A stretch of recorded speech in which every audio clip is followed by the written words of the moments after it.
Welcome to ObsDiv, where we explore the wonders of the night sky. Today, we're taking a journey through the phases of the moon, a cycle that has fascinated humanity for centuries. From the new moon's quiet, shadowy beginnings to the brilliant glow of the full moon, let's unravel the science behind the moon's ever-changing face. To understand why the moon's appearance changes, let's start with a simple fact.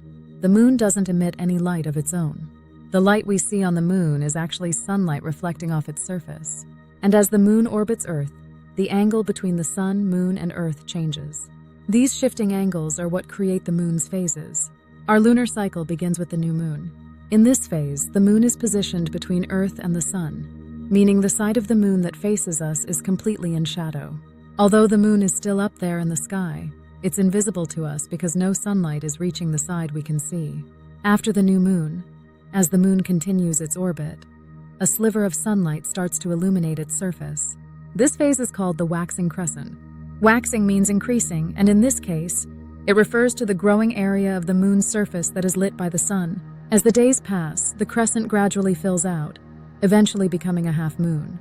We call this the first quarter phase. At this point, half of the moon's visible surface is illuminated, giving us a clear view of its craters and textures. From the first quarter, the moon continues to wax, and more of its surface becomes visible. This leads us into the waxing gibbous phase. The word gibbous means swollen, which describes the large, nearly full appearance of the moon during this time. Finally, we reach the full moon phase. The moon is now positioned opposite the sun, with Earth in between. This alignment means that the entire side of the moon facing us is fully illuminated by sunlight. The full moon's brightness has inspired countless stories, myths, and cultural traditions. After the full moon, the cycle reverses. The illuminated area begins to decrease, or wane, and we enter the waning gibbous phase. The light gradually shrinks from the right side of the moon as it moves toward the last quarter phase, where, once again, only half of the moon's visible surface is lit. Following the last quarter is the waning crescent phase. In this final stage, only a small sliver of the moon remains visible, until it eventually fades back into the new moon, starting the cycle all over again.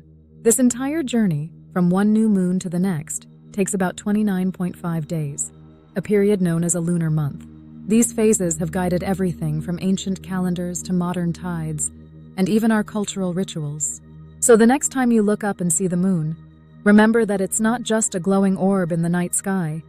It's a celestial dance, shaped by the gravitational pull of the Earth and the sun, in a cycle as old as time itself.